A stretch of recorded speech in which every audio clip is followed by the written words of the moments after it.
70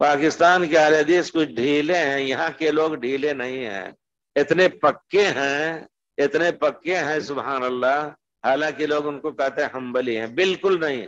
اور یہی میں کہتا ہوں کہ اللہ نے توفیق دی ملک عبدالعزیز کو، جس طرح خود وہ اٹھے کتاب سنت کی تنفیذ کے لیے، اسی طرح علماء بھی ایک دم ایسے کھڑی بات ایک دم، لیکن بہت ہی مسئلات کے تحت، یہ نہیں کہ کسی پر سختی۔ اب حرم کے اندر کیا کچھ ہو رہا ہے، کوئی کر رہا ہے، کوئی بات نہیں، لیکن اگر کھل کر کے اگر مخالفت کرے گا، جیسا ایسا ہے میں نے اچھی طرح اس کو دیکھا کہ ایک صاحب تھے آئے، کوئی عالم تھے بڑے اپنے حنفی، انہوں نے اپنے کو قیادت کرنے کا ان کو شوق تھا، شاید وہاں ہو سکتا ہے نہ موقع ملا، یہاں آ گئے امام، وہ پرچار کرتے رہے اپنے تمام حنفیوں میں، کہتے ہیں کہ امام جو یہاں تراویح پڑھتے، رمضان کے دن تھے، تراویح جو پڑھتے ہیں وہ ہمارے مذہب میں جائز نہیں ہے، کیونکہ وہ ان کے یہاں کیسے جائے، دو پڑھ کر کے یہاں یہ بھی سنت ہے، سلام پھیر دیں، تیسری کے لیے اٹھائیں اور پھر رکوع سجدہ کر کے سلام پھیریں، اس طرح پڑھتے ہیں، یہ جائز نہیں ہے، ان کے پیچھے جائز نہیں پڑھتے تھے نہ پڑھاتے تھے۔ بعد میں انہوں نے جماعت قائم کی، لمبی چوڑی جماعت ہوئی، فوراً خبر لگی شیخ بن حمید کو، فوراً بزرگ کو بلایا، پکڑے گئے، پولیس کھینچ کے لے گئی، کیوں ایسا کر رہے ہیں؟ کہا اپنے گھر میں جا کر کے پڑھ سکتے ہو، حرم میں یہ فتنہ نہیں کرنا ہے، اور اگر پھر ایسا ہو گئے تو تم کو ہم جیل میں ڈال، تو اس چیز کو برداشت نہیں کرتے جو ایک دم مخالفت ہو رہی ہے۔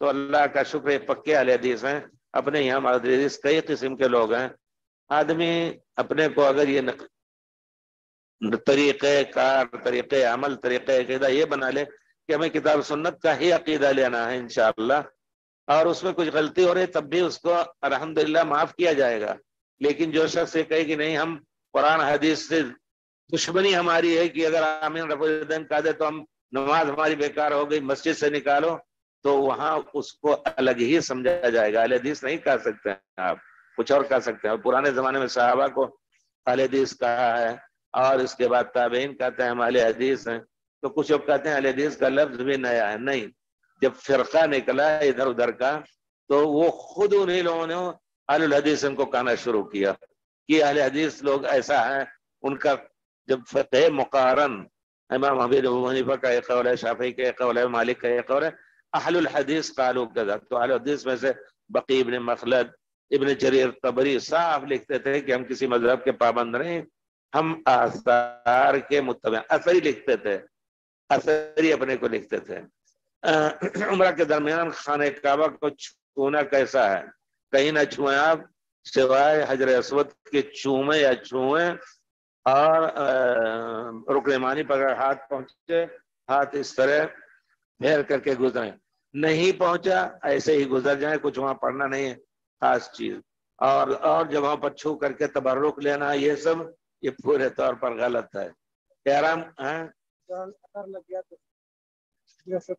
کوئی بات نہیں، اگر حجر سے عطر لگایا انہوں نے، آپ کے ہاتھ میں لگے، آپ وہی کعبہ ہی کے جلاب میں پہنچ کر کے چل دیجئے، اور اس کو آپ ملیے نہیں اپنے اوپر، اگر احرام میں ہے، اگر احرام میں نہیں ہے تو ٹھیک ہے اپنے اوپر مل سکتے ہیں، کوئی حرج نہیں ہے۔ احرام کی حالت میں اگر خود بال ٹوٹ جائے، کوئی بال ٹوٹ جائے تو کیا حکم ہے؟ اسی پر ایک صاحب کا ابھی میں نے وہ یوٹیوب بڑا اچھا انہوں نے بھیجا، کہا اسی حج میں کتنے لوگ ہیں ایک بال ٹوٹ جائے اس کا مسئلہ پوچھ رہے ہیں، اور اپنی بہنوں کا لاکھوں اور کروڑوں اور کی زمین ہڑپ کر کے بیٹھے ہوئے، ان کا حق نہیں دے رہے ہیں۔ تو بہرحال یہ طریقہ ایسے ہی ہے۔ حضرت حسن امام کوفی کچھ آئے، کوفہ کے لوگ عبداللہ ابن عمر رضی اللہ عنہ سے پوچھتے ہیں کہ عرفات میں پوچھ رہے تھے کہ مچھر کا مارنا جائز ہے؟ انہوں نے کہا تم نے تو حضرت حسن کو قتل کر دیا، حضرت حسین کو اور حضرت حسن کو قتل کر دیا، تم نے نہیں پوچھا، اور اب پوچھ رہے ہو مچھر کے قتل کرنے، تو یہی ہے۔ لیکن اگر ٹوٹ جا رہا ہے وضو کرنے میں یا اور کسی اس میں تو اوپر دم نہیں ہے۔ لیکن میں آپ کو بتاؤں، میں نے بار بار یہ بات کہی ہے کہ یہ پیسہ اکٹھا کرنے کے لیے سہولتیہ کے لوگ، بزرگ جو چلے گئے سب لوگ، واللہ میں گیا ایک مرتبہ مولانا عبدالرؤف جھنڈا نگری کے ساتھ، پہلی مرتبہ میں گیا، جانتا تھا کہ یہ لوگ دوسرے ہمیں وہاں شاید برداشت نہ کریں، تو گیا میں تو دیکھا حج کے دنوں میں لائن کھڑی ہے، پوری دنیا کھڑی ہے، عورتوں کی لائن الگ، مردوں کی 3-4 لائن الگ، اور اس میں پیسے اکٹھا کر رہے ہیں، ہر ایک سے 2 دم لے رہے ہیں۔ آپ متمتع ہیں، تمتع کا دم، ایک احتیاطی دم، تمتع کی قربانی اور احتیاطی دم۔ کسی نے پوچھ لیا کہ یہ کیا ہے، یہ احتیاطی دم کیا ہے، تو ایسے میں ایسے دیکھ رہا ہوں ابھی آپ کو بتائیے، میں ہر میں بات، ہاں آدمی وضو وغیرہ کرتا ہے تو کبھی کوئی بال ٹوٹ جائے، اس ایسے ہی پکڑ کر کے بتا رہے ہیں، حالانکہ یہ سب سے بڑی بدعت ہے۔ انسانی فطرت پیارے رسول کے زمانے سے لے کر کے وہی ہے، سب کے بال ٹوٹ سکتے تھے، جان بوجھ کے نہ توڑو، لیکن پیارے رسول نے کیا دین میں آپ پیوند لگا رہے ہیں، پیارے رسول نے تو ایسا نہیں کیا کہ نہیں احتیاطی دم بھی دینا ہے۔ یہ مسلمان مال کو ناجائز خرچ کرتے تھے، اللہ خیر رکھے بارہ۔ احرام کی حالت میں منجن کرنا کیسا؟ کر سکتے ہیں انشاءاللہ، کوئی حرج نہیں ہے، مسواک کریں یا منجن، طبیعت اگر آپ نہیں، بہت سے لوگ منجن نہ کریں، جو برش ہوتا ہے تو طبیعت ان کی مالش کرے گی نہیں، طبیعت صاف رہے گی، کریں بے شک، لیکن اندر نہ جانے پائے کوئی چیز، وہ خوشبو کوئی چیز ایسی نہیں ہے اس کی، آپ دھو لیں گے چلی جائے گی۔ صرف احرام کی حالت میں مطاف میں ہو، صرف احرام کی حالت میں مطاف میں ہو سکتا ہے، اور بغیر احرام مطاف نہیں جا سکتا۔ اگر بغیر نیت کے احرام کی چادر پہن لیا تو گناہ ہوگا؟ جی ہاں گناہ ہوگا، جھوٹ احرام باندھا آپ نے۔